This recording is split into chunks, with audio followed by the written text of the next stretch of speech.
apapun yang terjadi, kita tuh masih sangat mudah ke-trigger akan perbedaan. My family comes from all different backgrounds as well. My dad's Arab Dutch. My mom's very, very Japanese. Yes. So that's never been a problem either. They've never said to me like, oh, you have to be married to a certain race, because I do see a lot of my friends whose parents are very, very, very, very, very strict. Kolonialisme zaman dulu itu kan kulit putih adalah dianggap ras yang paling tinggi di dunia gitu kan.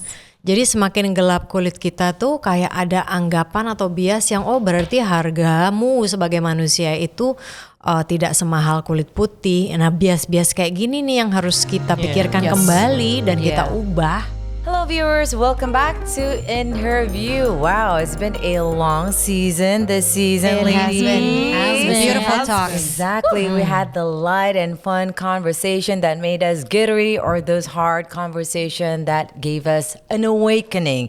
And one of those is today's episode. I'm going to take one data from UNESCO.org, where they had published this year that racism and discrimination remains pressing global issues. It's a stark evidence that shows their persistent and growing impact on societies worldwide. Now, according to UNESCO, newly launched Global Outlook on Racism and Discrimination, race accounts for 38% of reported discrimination cases globally, followed by sex and gender with 33% and ethnicity by 20%. And when we thought equality is the norm of the current days, the data that I just mentioned just simply shown that the progress is simply as not as rapid as we want it to be. Now, thus today, we will be discussing about discrimination, hence we dub it, You Can't Sit With Us, but you know that's not how we vibe right here. So please come and join this conversation with my ladies who are beautiful, intelligent, kind, and all beyond. The realest real. We got Kai, Marissa, KB, and also Shahnaz. Hello, ladies. Hi, ladies. Oh, I love the energy. All right, so I'm Caroline Soerachmat right here. And if you ladies don't mind, if we're going to talk about discrimination, I would like to share a little bit of my story in the phases of life. Yes. You guys owe each other a Coke or some drinks that you love. All right, so my story starts when in my earlier childhood, where I was raised in the United States. We live in 2 states. In California, we know that California is a diverse state where there's, a lot of people coming into that state as a melting pot culture. But then I also spent 2 to 3 years in Arizona. So Arizona, the major city is Phoenix. I was staying with my grandma in Prescott. So that's, if like you're staying in Jakarta, then I'll be at Bogor. Predominantly our white community, like 1% or less than 1% has more of the Asian community. That's including me. So I think I was on 3rd to 5th grade when I was there. I was ashamed, I suppose, of my identity because I was a triple minority. From my race, I'm an Asian. From ethnicity, some people would think that I'm Hispanic. I'm Indian American or Native Americans. Beautiful. Indians. And some people even thought that I'm a Filipino because they basically, when they're like, where are you from? And I'm like, well, Los Angeles. They're like, no, but where are you from? And I'm like, Indonesia. What is that? Oh yeah. I got that. Okay. All right. It's all right. Often get that. And I then, know the feeling. Exactly, right? Like, I'm okay if you think that I'm like in a different race. But like when I share where I'm from or where my family or my parents are from, they're like, Where's that? I'm sorry, most of them don't even know where to pinpoint Indonesia on a map. So. Yes, they know Bali, but they don't know. And they would always say, so is Indonesia in Bali? Correct. Yes. So The way around. Exactly. we're like indigenous people, right? But to continue. And then, of course, it's my religion. And I somewhat, push myself way, way back to the door of my identity. And I felt, especially when I was young, I was so ashamed. I felt that I don't fit in. I don't look like everyone. I even questioned, why do I have to live here where I felt like I'm so different? I'm alienated by them, right? And then so that is my share of time in the US. And that's why I really asked my parents that I want to move to Indonesia. Not only because I want to ride Metro Mini and then use the putih abu-abu uniform, which I love. That's why I You moved rode the here. Metro Mini? Yes, I did, because that's actually why I wanted to move here, because I want to try out. Gara-gara ADC ya? No, it was because There's something about sidul anak sekolah, right? Yeah, you told us about sidul anak sekolah. yes. Did you read the BEM udah? No, because I can't find any, but I read Bajai. Iya. Yeah. Satu alma mater sama Rano Karno ya? Yes. SMA 6. Yes, but when I moved here, I also felt like I was discriminated because you know, Yeah. yes, Oh yeah. by the Valley school girl. system, Yeah, by the you're school too system. Not American. only the students, but also the teachers, the educators will say, "Oh, this rebellious American girl." I need to adapt with the school system. I suppose how I think here the teachers are more in the hierarchy, like what the teacher said. That's it. Like there's no two-way communication, and which is so very different how I think it was back maybe abroad, where we can discuss. Yep. We can be critical as opposed to here, like what I say, Open, that's yeah. it, right? So I get that. And also from the students itself, I did not know about the juniors and seniors. I don't understand why I can't talk back. I don't understand why you asked me to buy bahas, so I don't want to, you know, and I'm like, I know I'm like a freshman here, but does it mean that you're, you know, my Boss me senior, that you can around. ask me? So there's a lot of complication in here, which I have to adapt to.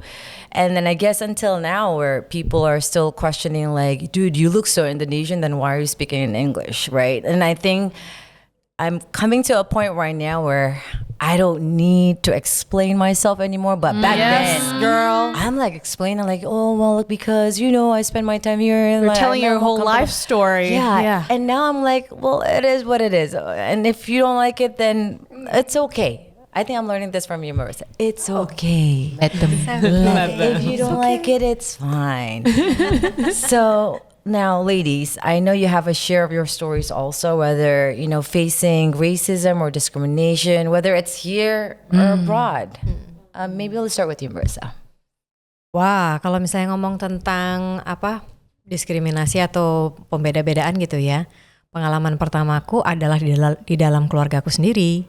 Karena aku itu kan campurannya banyak, Jawanya ada, Padangnya ada, Cinanya juga ada. Nah kita kan tahu Dominannya apa? dominannya sebenarnya Padang. Jadi ibuku Padang, bapakku itu Jawa Cina Surabaya. Jadi sepanjang aku tumbuh kembang itu merasakan ya ketegangan antara dua ras ini, pribumi dan Tionghoa. Dan sekarang baru beberapa tahun terakhir aku tahu dari mana sih sebetulnya asal dari ketegangan antara pribumi dan Tionghoa ini. Ya ternyata balik-balik dari zaman penjajahan Belanda. Memang mereka sengaja kan menimbulkan ketegangan antara dua ras ini agar menjajahnya lebih gampang, ya kan? Apa divide et impera, ya kan? Divide and conquer. Exactly. Tapi ya itu nggak enak sih jadi anak campuran. Ya kan, I felt like a Harry Potter character. Muggle. I was a muggle. I am a muggle. Jadi ya kayak nggak tahu ya. I remember merasa kayak karena anak campuran, terus nggak tahu mungkin ini perasaanku saja gitu. Treatment atau perlakuan keluarga Tionghoa itu terasa berbeda dengan anak-anak yang memang ya Tionghoa gitu loh. Aku juga masih ingat cerita dari ibuku ya. Waktu ibuku memutuskan untuk menikah dengan bapak yang rasnya adalah Cina Jawa, keluarga di Padang itu sampai ada satu omnya tuh yang bentur-benturin kepalanya ke dinding. Maksudnya sangat upset gitu ya. Kenapa kamu harus menikah dengan seorang Cina gitu. So ya menyedihkan sih kalau melihat itu, karena pada dasarnya kan kita semua ini manusia gitu.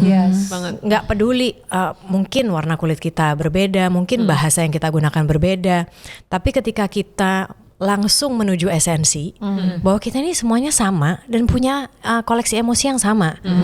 And that's what I realize, itu yang aku sadari, dan makanya sekarang Meskipun tadi Carol kamu bilang bahwa wah gue sih triple diskriminasi di Amerika, di Indonesia belum lagi ada diskriminasi gender. Mungkin salah satu kuncinya yang gue rasain ya, itu adalah cara kita membawa diri kita akhirnya. Karena misalnya kayak pertanyaan tadi tuh kayak where are you from gitu kan, kamu dari mana? Kita bisa menginterpretasikan itu sebagai penting banget ya lu tahu gue dari mana, gue ngerasa didiskriminasi nih. Tapi di saat yang sama mungkin dia itu lagi berusaha memetakan kamu ini ditaruh mana di kepalanya dia. Because humans love certainty. Iya kan? Manusia itu butuh kepastian gitu. Gue sebelum ngomong lagi ke lu lebih lanjut, gue perlu taruh dulu nih, gue taruh lu ada di mana ya, jadi gue bisa nyambung sama lu, maybe I don't know gitu. Ya, makanya mulai dari sekarang kalau ditanya dari mana, dari surga. Lihat dong aku angelic gitu ya. Iya nih, gitu. I will Best banget loh, best baby, best. definitely take your answer. Yes. Oh, that is true. Haven't sent me to you right now. Yeah, we are. Yeah, designed by God. That's true. What about you, Ness? That is falling down from heaven to bless us right here on earth. Mana sayang aku? Ketinggalan tuh diparkir di situ. Kayaknya kalau gue berbeda sekali ya sama Mbak Marissa di sini. Gue justru datang dari keluarga yang sangat egalitarian, nice. sangat amat gitu ya. Jadi mereka tuh santai banget masalah ras, masalah agama. Jadi opa gue itu seorang Tegal yang pergi ke merantau, dia pindah agama di Australia. Abis itu dia kembali lagi ke sini, dia menikahi oma gue yang adalah Manado, yang Kristen saat itu gitu. Terus anak-anaknya, nyokap gue menikahi bokap itu pas bokap masih Muslim. Adiknya juga menikah dengan seorang Muslim. Jadi di keluarga gue tuh benar-benar kayak 50-50. Ada yang Katolik juga, ada yang kejawen, yang nggak tahu sebenarnya yang ikut terus gitu, kebaktian ikut, pengajian ikut gitu. Jadi itu semua terjadi di keluarga gue gitu. Dan semua orang punya suara yang sama. Baik itu perempuan atau laki-laki. Jadi sebenarnya itu tidak ada masalah sama sekali gitu kalau di keluarga. Jadi kan gue selalu mikirnya sesantai itu di dunia ini. Memang seharusnya sesantai itu, Sesantai itu ya. Tapi ternyata tidak. Jadi ternyata tidak, karena yang paling gue ingat melekat sekali untuk gue adalah karena gue dari kecil dibesarkan sebagai seorang Kristiani. Saat itu gue tinggal di Bekasi kan. Waktu gue besar tuh rumah gue di Bekasi di Jati Cempaka, dan saat itu kami tuh punya rumah yang memang cukup luas dan di sampingnya tuh dikelilingi oleh rumah-rumah kecil, rumah-rumah kampung kan di situ. Kenapa pilih di situ? Karena dekat sama Halim Perdana Kusuma yang bokap gue memang selalu terbang dari situ kan. Iya. Jadi kami tinggal di situ dengan rumah kami dibentengi pagar tinggi gitu. Jadi kami safe di dalam situ. Tapi kami punya anjing. Anjing kami dulu sering diberi racun sama sekeliling karena kan memang najis dianggapnya kan. Jadi suka dikasih bakso dalamnya ada racunnya, tiba-tiba anjing gue mati gitu. Gue udah nangis bertubi-tubi. Tapi ya itu ancamannya selalu jangan sampai anjing keluar dari rumah gitu. Karena anjing kalau keluar dari rumah akan bahaya gitu kan. Dan nanti akan dikomplain. Tapi ada satu momen yang gue inget banget. Gue suka banget main sama anak-anak kampung kan. Karena memang menyenangkan naik-naik ke atas pohon gitu kan. Terus main tanah liat jadi gado-gado gitu. Terus gemes banget. Mainan-mainan tradisional kayak gitu. Terus gue pengen banget nih, gue inget tetangga gue punya ayunan yang dibuat dari ban. Ban bekas gitu kan. Terus diseset gitu bannya, terus digantung gitu. Terus gue pengen banget tuh naik ayunan itu. Terus begitu gue lagi naik ke atas itu, si anak kecil ini datengin gue terus bilang gini, Kak Ines gak boleh naik itu gitu. Kenapa gitu kan? Soalnya Kristen. Hah? Gitu kan. Terus ya udah gue turun dari situ. Terus ya udah habis itu kan gue diem. Terus gue ke nyokap kan waktu itu gue inget. Gue nanya kenapa ya Ines gak boleh naik soalnya Ines Kristen katanya. Terus nyokap ya nyokap bokap gue saat itu hanya bisa melakukan yang mereka bisa lakukan. Ya udah nggak apa-apa, kita beliin ayunan di dalam rumah. It's better. Ini let me banget ya. Yes. Kita beli ayunan aja dalam rumah. Yeah. Tapi kayak tapi maunya yang itu. Mau main sama yang lain. Cuman di situ gue baru sadar kalau ternyata ada orang yang tidak bisa menerima perbedaan gitu. Ada beberapa treatment yang akan gue rasakan berbeda. Tapi so far sampai sekarang maksud gue tidak pernah merasa dikucilkan lebih dari ya memang akan berbeda lah dunia gitu kan. Dan cara gue membawa diri juga pastinya berbeda. Tapi sejujurnya kalau ditanya diskriminasi yang besar banget, lebih ke gender ya kayaknya ya dibandingkan dari latar belakang ras atau agama sih. Yeah. All right. Well, we're gonna shift into that later on, but we have also now KB and Kai here, who had your spare of time living abroad too. Yeah. We'll start with. I'm like confusing. I'm confused right now. Like, I think mine is very similar to Inez's because I also grew up in a very multi faith and cultural home where my dad grew up as a Muslim, but my aunt and my uncles were Catholics and Christian.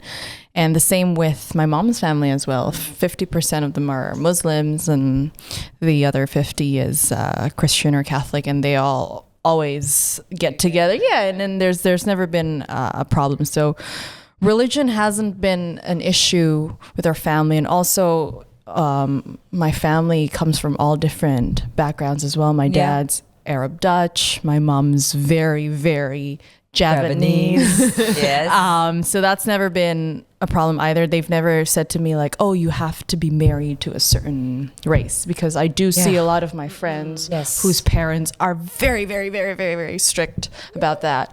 I've actually seen first-handedly a lot of my friends' parents would literally tell them, you will get no inheritance if we don't approve of the person you marry. So it's to that extent. So coming from someone, and then it hurts, right? Because then you have to end up marrying someone that your parents pick, and it's not really someone that you're actually in love with. And then what foundation of marriage is that built on? It's not gonna work. It's not gonna work, and I've actually seen a few marriages that was based on that fail as well.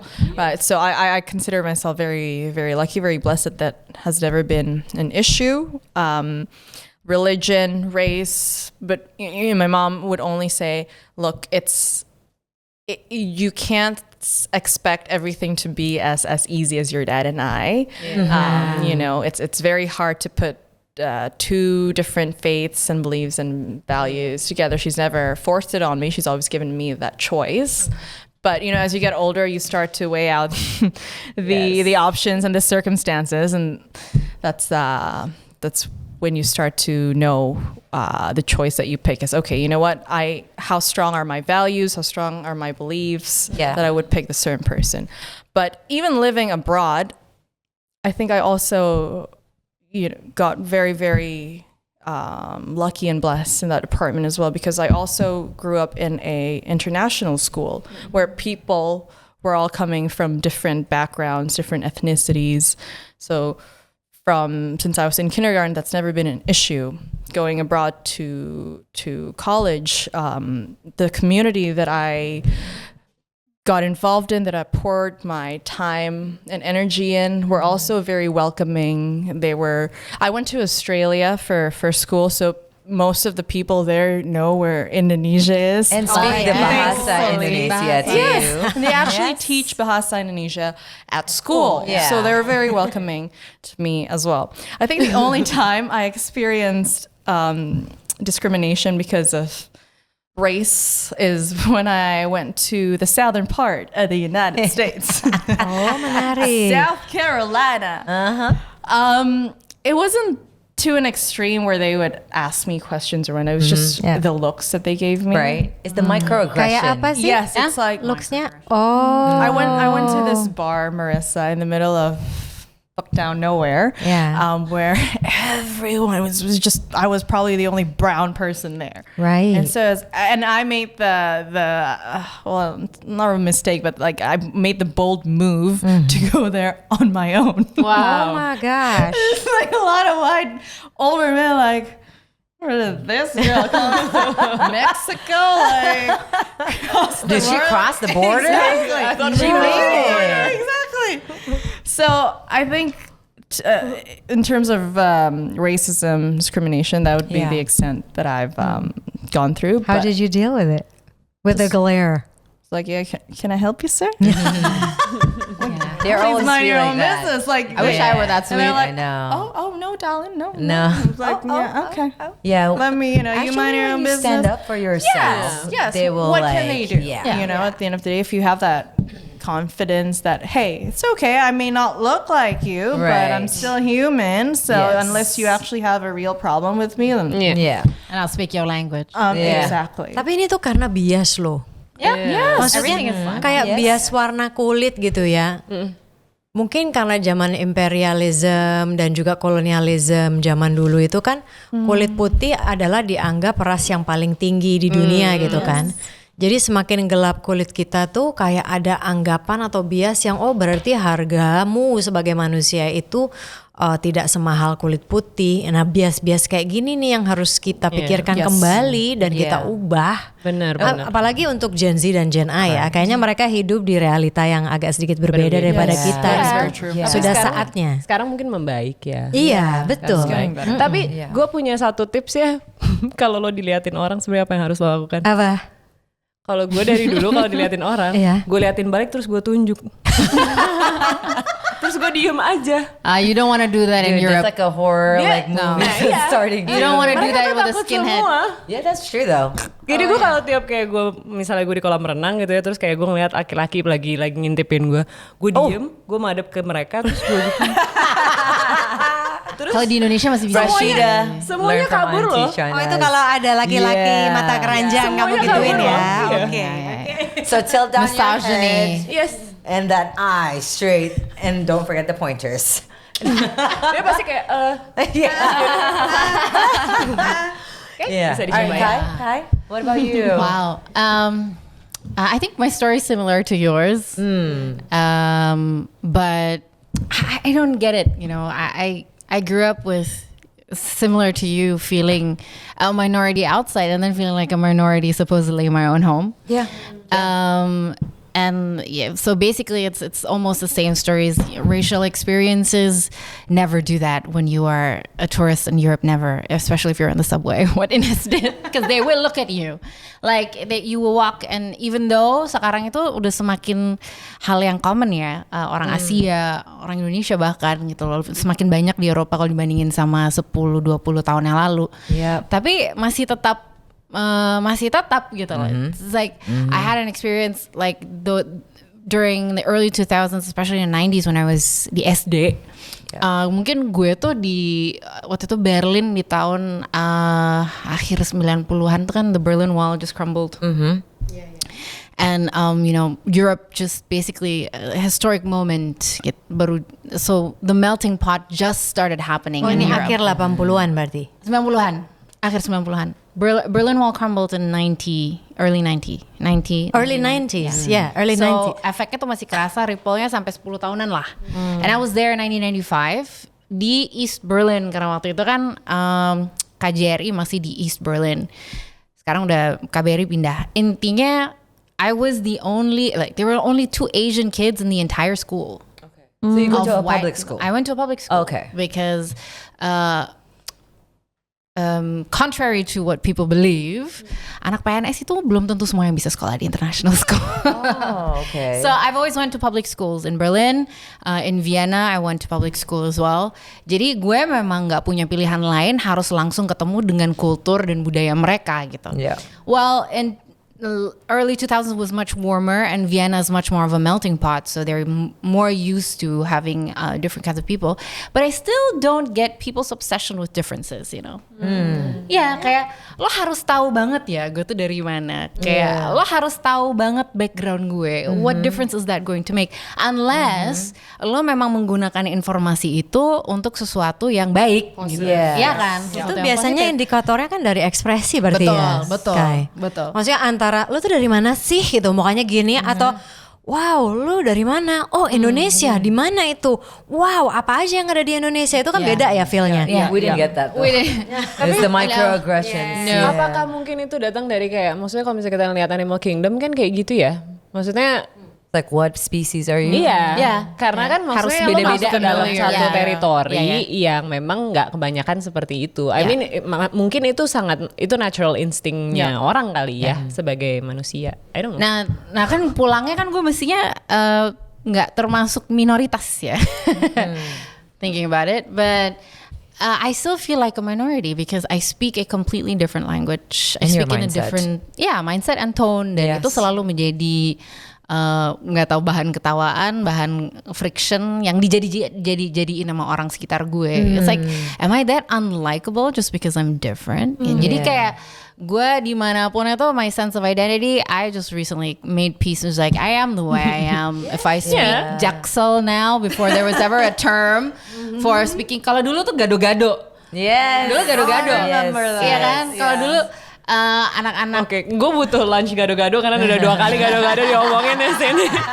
Kalau dulu termnya gado-gado, sekarang Jaksel. Emang kebetulan gue, kalau di Jakarta tinggal Jaksel juga sih, so whatever. But I come from a family with very strict Eastern upbringing. Jadi kemanapun gue pergi, nyokap gue tuh selalu bilang, kita tuh orang Timur, kita tuh begini. Dia selalu membedakan. Tapi nggak bisa dipungkiri, I think just recently my parents had to accept the fact that we are different. Dan mereka baru sadar bahwa sulit sekali kita mencari jodoh di Indonesia. Karena mindset yang sangat berbeda, dan belum tentu orang itu bisa menerima mindset kita. Perempuan sulit. Especially. Oh, perempuan. Kalau laki mah gampang lah. Kalau laki lebih mudah biasa. I don't know. But it seems like it. Kalau perempuan saya nggak tahu deh. Perempuan yang maksudnya berpikiran berbeda. Open-minded. TCK. Tunggu, abundance mindset. Nah, kalau gue termasuk keluarga yang kita agamanya harus sama ya. Oh gitu. Gue termasuk keluarga yang seperti itu. Dan rasnya kalau bisa juga sama ya. Orang waktu itu I dated a half Indonesian for a couple of years. Half Indonesian, okay? Half Indonesian. 50%. 50%. Itu aja udah diomongin kayak udah jadi banget di keluarga. Gitu. Jadi lo harus Jawa dan Muslim. Yang penting Muslim. Jadi awalnya orang Indonesia sama Muslim. Terus semakin kesini udah lebih dari 25 tahun belum ketemu jodoh, dirubah yang penting Muslim. There's a change of as you grow older, kompromi. It's more lenient. Jadi mau dia orang luar kayak mau orang mana, yang penting Muslim. I think when you hit 40 above, it's like whatever. Yang penting orang ya. Don't care about the gender, whatever. Aduh gila sih. But it shaped my mind gitu, and I got lucky. I have to say because hearing your stories, I can totally relate of your friends. But I got lucky that I told my parents like, you ain't choosing nobody from me ya gitu. Dan gue sih sebenarnya memang setelah bergaul dengan orang-orang non WNA dan WNI gitu ya. Gue sih memang kayaknya it's too much if I actually decide to settle down dengan WNA juga for me, karena gue anaknya tetap, meskipun gue nggak tahu, agak identity confusion gitu ya. I know my family is here and I'm Indonesian. Your roots. My roots. And I think dancing was one of the things that kept me very close to my roots. Like no matter how progressive or weird my mind becomes, I know that I am still Indonesian. Dan yang penting kalau buat gue gini, kalau orang nanya sama gue, lo udah berbuat apa sama Indonesia, buat Indonesia, gue udah tahu jawabnya bagaimana. Apa tuh? Setidaknya gue udah nari, belajar tarian, dan gue udah mempromosikan Indonesia di luar negeri. You can't say I haven't done it. Keep your mouth shut. Exactly. Kudos to you. Maksud gue gitu. Jadi setidaknya gue gak bisa disalahin juga. Iya kan gitu. Gue sih mindsetnya seperti itu. Tapi kalau masalah diskriminasi, man, the story I know so well. Bahkan sampai kayak waktu gue, because I felt like they're not curious. You know, the way they look at, they look at you. Like, what are you? You know, you come from like a human, or I'm like, yo, like, please travel. It seems that you never traveled before, and then people. But this happened to me a couple of years back. I went to LA. 2019. I went to LA. In LA. Are you sure? LA. I was in the airport. Di imigrasi. Yeah, it's immigration. And it's immigration. Hey, nothing wrong ya. Cuman I spoke obviously American English, and then they just even the interview waktu di American Embassy juga dia nanya, did you go to like international school, American school? Well, I went to an American university, but not in America. But I have to admit my accent is pretty American. Gitu kayak, kalau untungnya informasi itu diambil sebagai she got something in common gitu. Yes. But that's curiosity. very but in a positive way. Yeah. Tapi gue pernah ngerasain juga pokoknya as somebody who lived in Europe, you know, gue sekarang sih katanya udah agak mendingan ya, tapi pas dulu gue tuh, you know, in the subways they have these punk kids, skinhead kids, goth. Goth is less of drama, but like those really yang kelihatannya kayak homeless people gitu-gitu.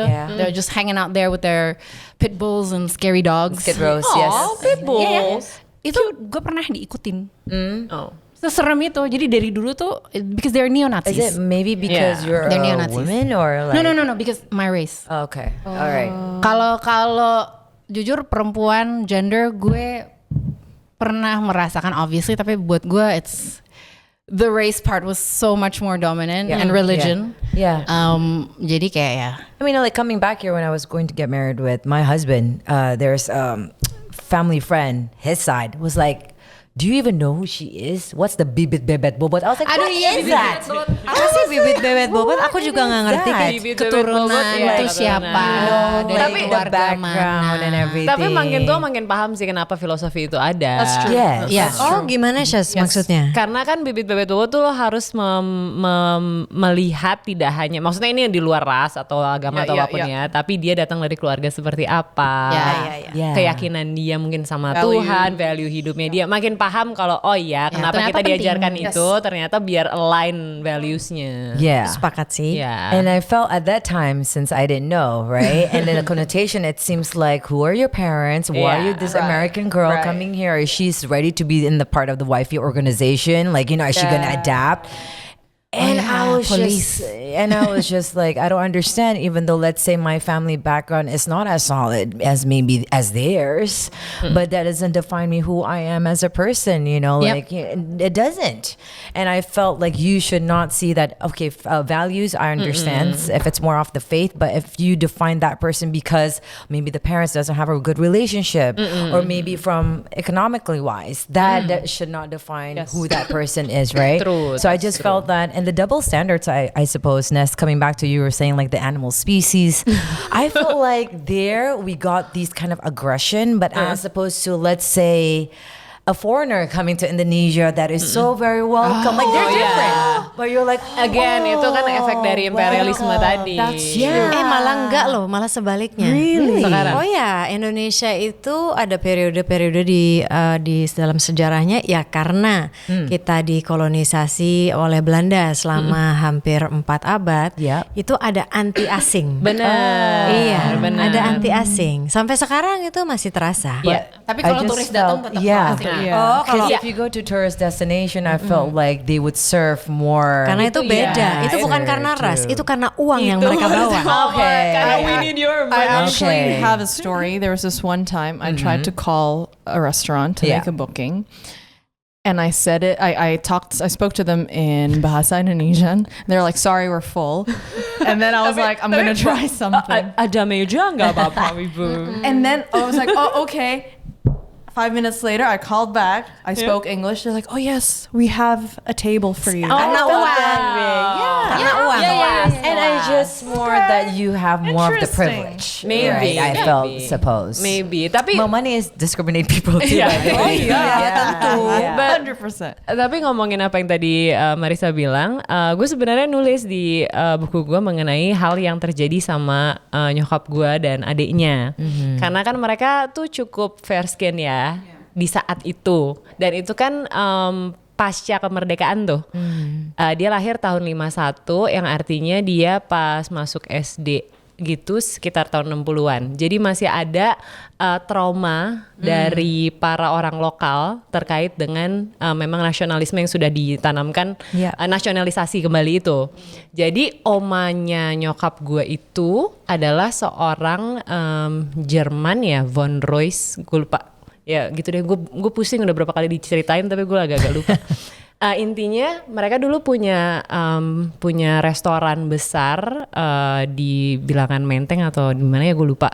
Dan akhirnya itu diambil alih sama Indonesia saat pasca kemerdekaan itu. Dan si omanya nyokap gue nih pergi ke Belanda. Dia tinggal di sana sampai dia meninggal. Tapi nyokap kan di sini dibesarkan di Kompleks Auri dan opa gue adalah seorang pilot, penerbang, seorang bomber. Jadi mereka dibesarkan di situ sebenarnya dengan nyaman. Tapi kulit mereka beda banget. Mereka tuh masih putih banget kan. Nyokap gue tuh masih putih banget dan itu sering banget dia bilang diri kata-katain dulu. Orang Belanda nih gitu. Terus ada perlakuan-perlakuan yang dia bilang saat itu ya cukup menakutkan gitu.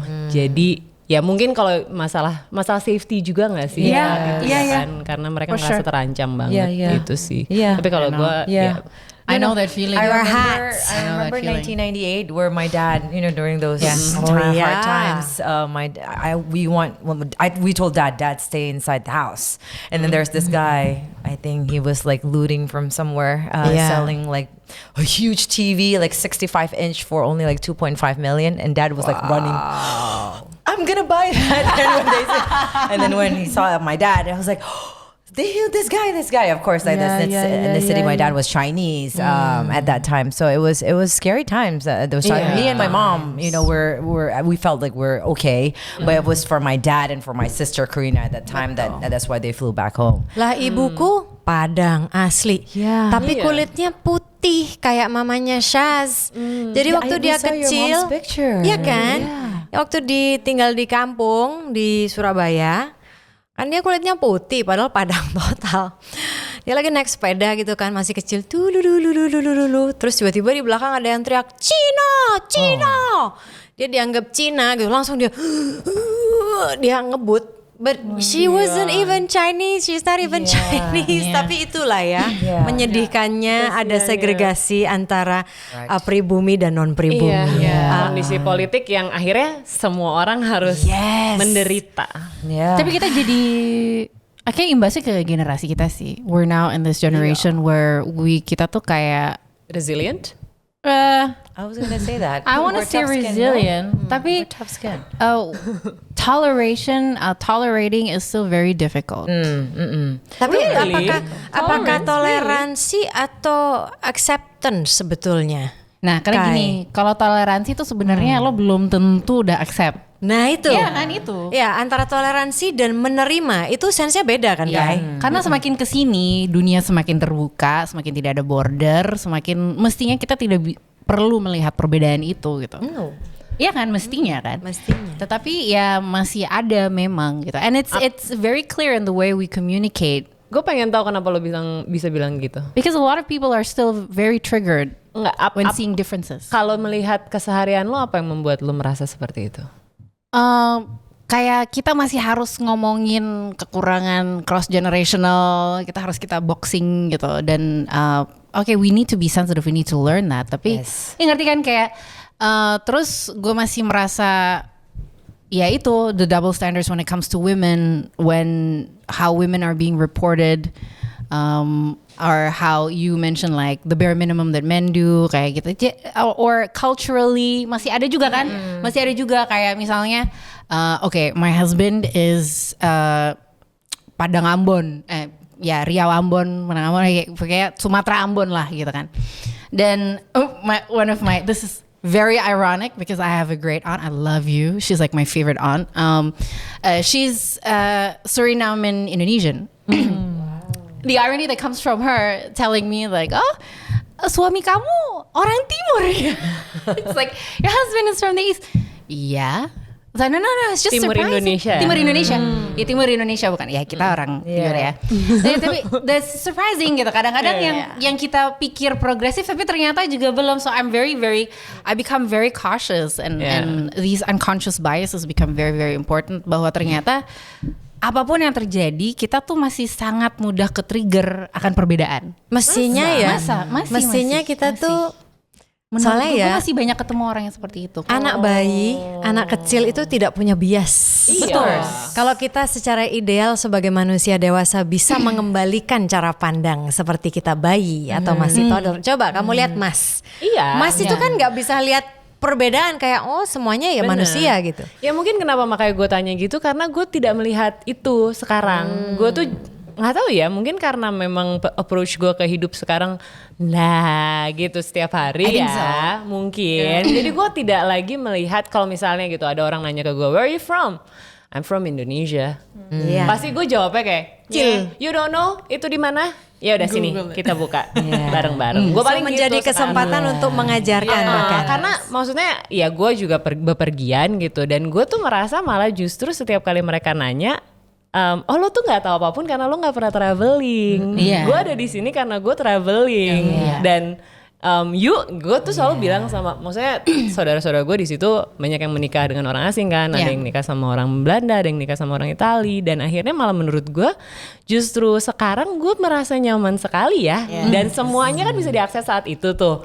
Jadi kita bisa menjelaskan aja, gue menjadikan itu sebuah momen untuk gue belajar apa yang mereka lakukan di tempat mereka, dan gue memberitahu, kalau kami begini, tapi we like the way you do things loh. Gitu. Jadi cara pandangnya aja yang tinggal diubah gitu. Daripada melihat ini sebagai sesuatu yang menyinggung gitu kan, mendingan jadikanlah itu kesempatan untuk saling belajar satu sama lain. Nah, the basis of equity is that mindset. Unfortunately, the majority don't have that mindset. Or I think it's just because at that time I felt, why I felt like I was attacked because I was so very young. I don't feel safe. It's trauma. I was the only one at school that was not only Indonesian, I was the only Asian. I know that feeling. So I felt so different, and the way when I have to speak my voice that no one could hear me because whenever it's overlapping. So then how for me to kind of explain myself, people are they're not there to be curious, they're there to judge. You're just not a part of us, you can't be a part of us. Dan karena periode itu memang seperti itu orang-orangnya. Exactly. But I would be interested actually because Carol, you have 3 beautiful children. Shaz juga punya Mas gitu ya. Kai juga akan punya 3 girls now. Mereka ini kan pergi sekolah semuanya. Nah, exposure mereka terhadap perbedaan atau persamaan itu seperti apa? Karena aku kebayangnya Kay, waktu kamu kecil itu gurunya pun tidak tahu bagaimana cara mengatasi kamu. Karena kan sebetulnya guru itulah yang memberikan contoh sehingga anak-anak bisa look up. Berarti aku harus perlakukan Kay kecil seperti ini. Nah, di sekolah apa yang anak-anak kalian alami sekarang? For me, alhamdulillah, that even though all my children goes to an Muslim school or an Islamic school, their teachings, especially about tolerance, is very high.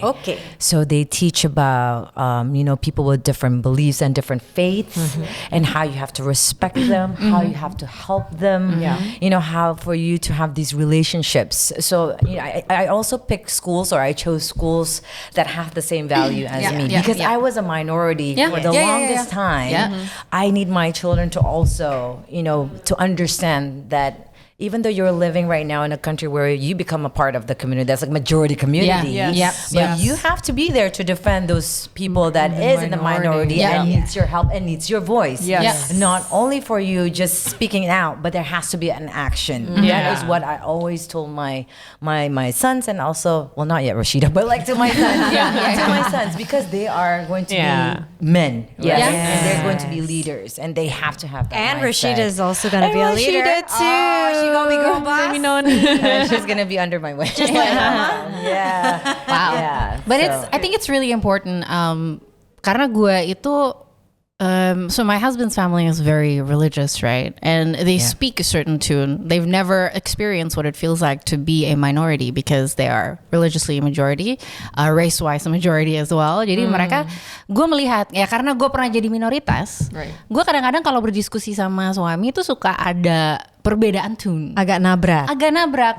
Dan gue bilang kamu nggak bisa mungkin relate sama perspektif aku, kenapa aku relate sama perspektif orang ini gitu misalnya gitu, minoritas, karena aku pernah menjadi minoritas gitu. Dan the language that was used to teach him about differences was very different than I plan to teach my kids about differences. Seperti apa, Kai? Ya bahasanya tuh seakan-akan ya gue yang bener, yang lainnya tuh beda. Kan nggak bisa kayak gitu ya. Sekarang kamu mengajarkan anak-anak perempuanmu bagaimana? Berbeda karena I went to Catholic school and Christian school growing up. Gue tuh nggak masuk sekolah Islam sampai gue SMA pun it's a general school. It's not even like a religious school gitu. Tapi di situ gue bilang sama especially the preteen, look, and you are, dia sekarang, this is so funny because my preteen, she goes to, we live in a part of Tangerang that is predominantly Chinese, Indonesian, Tionghoa, ya.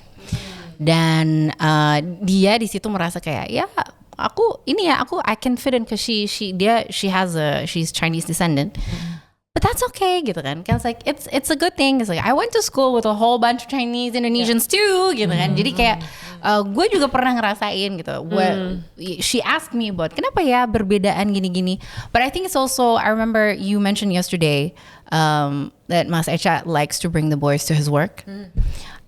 It's really important though to show the kids that there are different colors in this country. Different social colors as well. Right. Itu menurut gue penting banget. Kayaknya approach so gue easy to become snobbish here. Nah. Yes. Yes, darling. Enggak, susah ya ternyata melatih train of thoughts. Kalau gue justru kayaknya approach gue jauh sangat berbeda sama Kai. Karena apa? Karena gue merasa justru I need to celebrate the differences-nya tuh kayak gini. You're unique. Gue selalu menanamkan itu ke anak gue. Misalnya nih kita bicara mengenai agama. Mas tuh Kristen, memang Mas berdoa sama Tuhan Yesus. Tapi Mas tahu majority di Indonesia itu Muslim.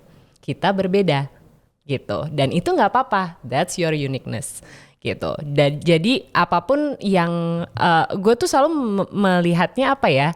Gue tidak melihat ini sebagai kelemahan kalau beda. Gue justru sangat melihat itu sebagai kekuatan. Dia pernah melihat diri dia suatu ketika anak gue tuh punya birthmark di pipinya. Tanda lahir di pipinya. Terus dia ngaca kan, terus dia lihat, ibu ini apa? Terus gue bilang itu birthmarknya Mas. Oh ya? Terus dia liatin terus kan. Terus gue bilang di samping dia, this is what's gonna make you special. This is what makes you very special. Terus dia kayak, I'm special? Oh, you are. You are special gitu. Jadi itu gue terapkan di semua tempat. Jadi dia akan merasa, oke, gue special karena gue berbeda di mata ibu gue. Tapi gue bilang kalau di sekolah nanti akan ada treatment yang memang harus disamakan. Karena semua akan mendapatkan hal itu gitu. Jadi dia sekarang tahu, si Lastri gitu, mbaknya. Lastri tuh berdoa di masjid ibu, bener. Mirza tuh berdoa di masjid ibu, betul. Mas di mana? Mas di gereja gitu. Jadi dia merasanya, ya udah gitu, Mas di gereja. Jadi merupakan suatu normal sih ya. Sesuatu yang normal. Sesuatu yang normal. Dan bahkan yang ngomongin soal perceraian pun juga, I put it bluntly gitu. Kita berbeda, kita bukan keluarga yang seperti biasa, rumahnya ada 2, tapi semuanya berjalan dengan ini normalnya Mas. Ini normalnya Mas yang akan berbeda. Dan gue tuh sangat adamant, gue nggak mau membawa trauma gue ke anak gue. Betul. Jadi gue biarkan dia melihat dunia dari mata dia, bukan mata gue. Gitu. That's good. Lovely. Tapi menurut gue merasa karena ada trauma ya. Gue merasa punya tanggung jawab untuk ngasih opportunity buat anak-anak gue supaya melihat dunia. karena I feel like the way most people were raised around me was so narrow because the things that they see were the things that they could see or have access to was narrow. Jadi gue merasa having the responsibility to make sure that they get the opportunities to be able to see all the colors. It's okay. We've been through what we've been through, but we don't want them to go through that. They're gonna be much more better than us. Again, as Ina Tapi said, they're gonna kadang-kadang be tuh ya, resilience. And kadang-kadang tuh kayak gini deh. Pernah nggak kalian dapet pengalaman ya? Kayak apalagi zaman pemilu yang waktu Indonesia terpecah banget gara-gara paham politik kan. Itu kacau banget sih dan nggak perlu banget. Tapi pernah nggak kalian ngobrol sama orang yang mungkin dari pemahaman yang berbeda? Apakah itu bisa politik? Oh sering. Ya kan? Sering. Dan ketika kita nggak ngobrol tatap muka tuh kayaknya dia tuh lain banget sama gue gitu. Tapi apalagi sosial media, apalagi lewat sosial media. Sosial media tuh kan amplifying keanehan polarisasi yang gak jelas yang harus diregulasi, gengs. Tapi ketika kalian duduk ngobrol, they're human. Iya, kita tuh bisa ngobrol karena kita punya perasaan yang sama, punya rasa takut yang sama, kebahagiaan yang sama dan sebagainya. Ini yang sebetulnya harus kita bangun agar kita tuh menjadi buta perbedaan. That's what we need, buta perbedaan. Atau memang merayakan perbedaan karena I love being different. That's also fantastic framing, Shaz. Well, everyone has their own preferences and the way they conduct their life, and none is wrong and none is right.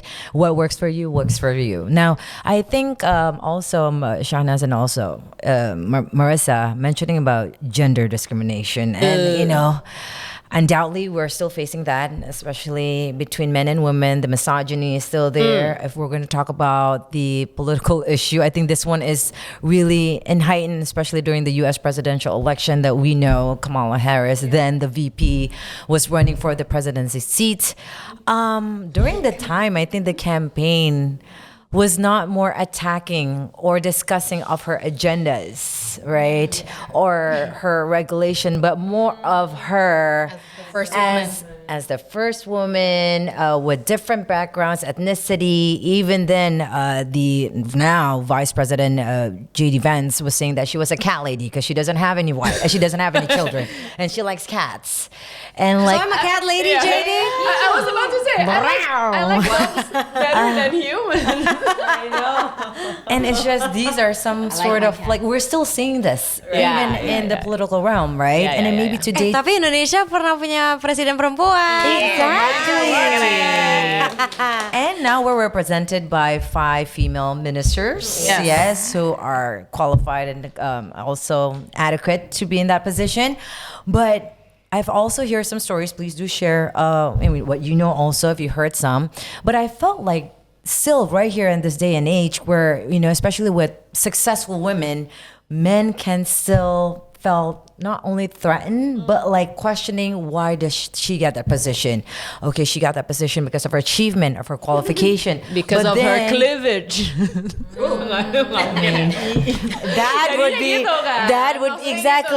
would be the example that they would think. Exactly. Yes. Her body shape, maybe her relationship with someone that's superior in the company, or maybe even like family relation that she have. She just graduated. She only works here like a year or two, and boom, she's Nepo baby. And we still got a lot of that. Who knows? Maybe that person is qualified, She went through a lot of assessment to be in there. Biasanya salah satunya tergantung industri juga. Oke. Aku pernah ngobrol sama perempuan dari berbagai macam industri ya. Nah, perempuan yang kerja di industri IT biasanya emang agak-agak susah. Karena IT itu dianggapnya adalah industri laki-laki.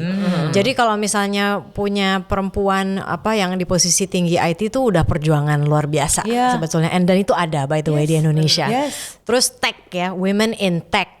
Apa namanya istilahnya tuh yang there is an istilah STEM. Women in STEM itu kan STEAM now. Oh, itu sekarang STEAM apa ya? Oh ya udah. STEAM, ya. Women in STEAM, ya itulah. Yes, Industri go itu. on. Yes, Itu Mark. juga susah. Telekomunikasi juga ternyata masih sangat laki gitu ya. Yes. Meskipun PR, mungkin itu industri di mana perempuan thriving gitu. Jadi memang bisa kita bagi melalui beberapa kategori industri. Yes. Yang kedua, ini cerita beneran, aku lagi ngobrol sama teman yang kerja di sebuah korporasi gitu ya. Ketika perempuan itu mau naik jabatan, kan bukan hanya kemampuannya dia ya sebagai pekerja, tapi kadang-kadang kita juga harus networking, ya kan? Nah, dia bilang gini, aku tuh kadang-kadang suka bingung deh Mbak. Karena kalau misalnya kolegiku yang cowok itu kan enak ya, dia tuh bisa networking sama bos di atas tuh misalnya main golf, pokoknya hubungannya jadi enak deh gitu. Dia juga profesional tapi dia juga merawat hubungan personalnya dengan bosnya yang juga cowok. Nah kalau cewek kan bingung ya Mbak, kalau misalnya tiba-tiba gue golf sama bos gue yang cowok, nanti pasti ada anggapan ini itu, padahal gue juga nggak ngapa-ngapain gitu loh. Jadi gue harus gimana ya Mbak? Nah itu kan merupakan sesuatu yang sistemik atau struktural yang kita harus cari solusinya. Yes. And nowadays I felt it's not only the opposite gender, but also women to other women. Oh, contohnya apa who Kay? discriminate. I felt like you know, I'm taking you as the pageantry queen. Gimana Gaby? Right? Ceritakan I felt dong. like- I mean, in a workplace, some time ago, where I thought it was a workplace that was quite progressive and accepting. They were like, "Oh, you know what? Yeah, this whole time I just took you for like a beauty queen airhead, but you actually have a lot of substance in you." Itu keluar dari mulut perempuan. Yes, Yes. KB. a woman.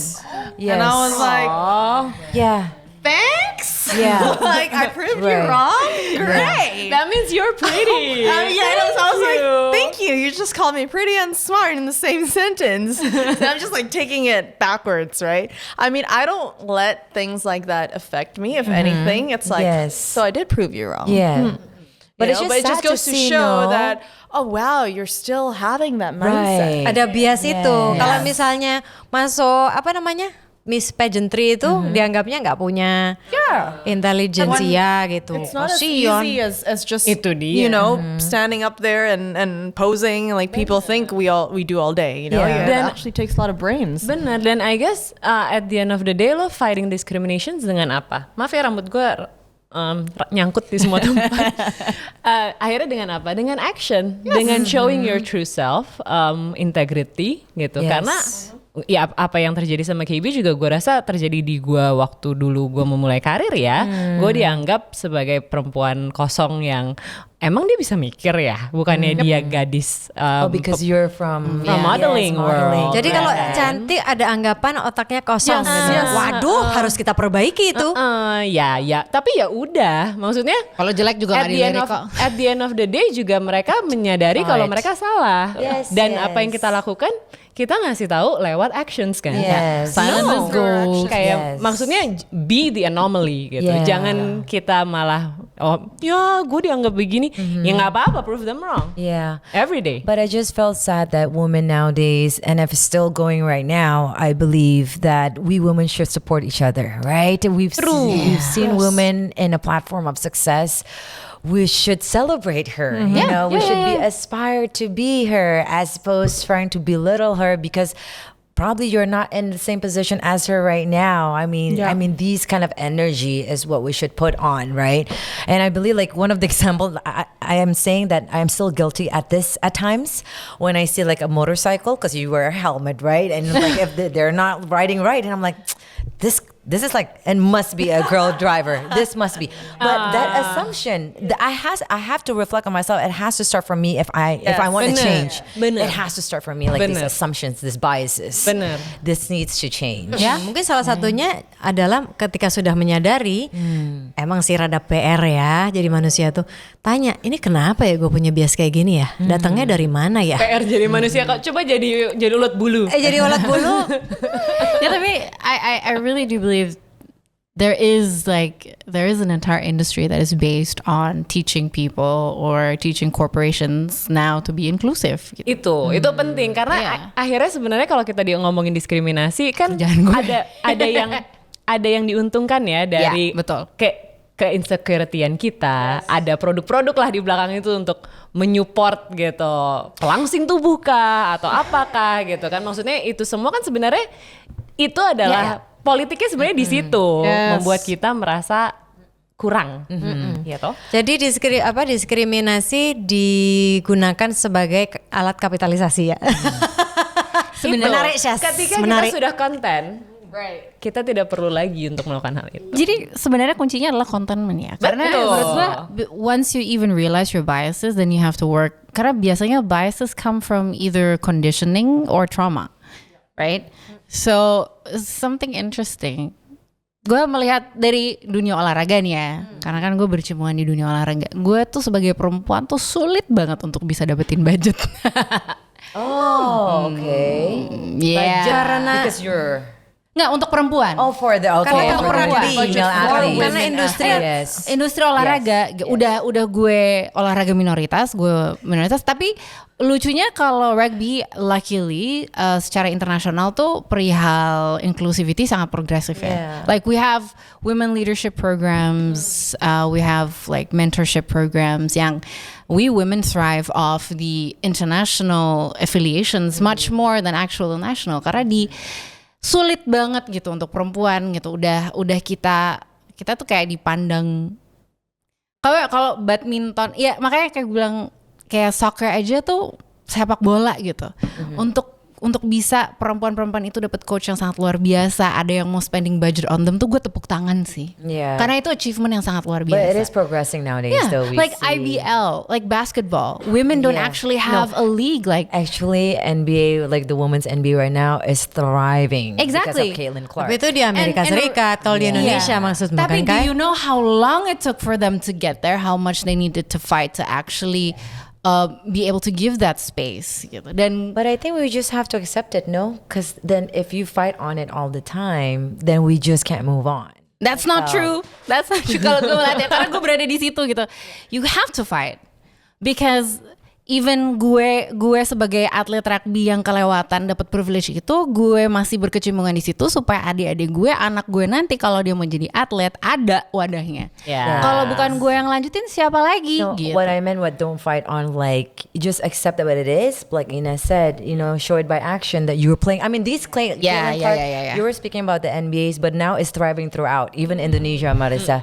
We are sending the Indonesian national basketball team, the women basketball team, abroad now. It's the same chances as the men. You won Southeast Asia. Yeah, exactly. So that was like the biggest thing. But because they've shown, through their work that they've made it. Proof that they could. And the world is changing nowadays. But I'm just but what I meant is fighting on mentality. Like I think it's time for us to collaborate, not like fighting between men and women or like ethnicity we and need race. he for she champions. Dan yang maksudnya yang gue bisa highlight di sini adalah kita sebagai perempuan modern sebenarnya privilege kita udah banyak jauh dibandingkan perempuan-perempuan sebelum kita. Dan akhirnya apa yang harus kita lakukan? PR kita adalah paving semuanya the way untuk anak-anak kita bisa jalan lebih nyaman lagi nantinya. Alright, so that's our action. That is what we will do. Yes. Now with that, viewers, wow, it is a very interesting and long conversation. I promise my producer Melissa is gonna be under an hour. But if it's something that is in depth, this is a discussion that has to be thorough, and hopefully you don't mind about that. But have you ever encountered any discrimination, or double standards? How do they deal with it? And how do you deal with that? And how do you find your own self-confidence and identity back? With that said, please do comment right there in the comment section below. Don't forget to become our family right here in Panchatera. Ring a ding ding right there. The bell icon is there. And I just want to end this with a note that life is not about a competition. Life is about collaboration. And celebration. We'll see you next time. Bye. Kayak baru nyemplung dikit nih. Kita sebenarnya masih banyak banget yang ada di dalam. But you're right though. We're the one that's shaping it right.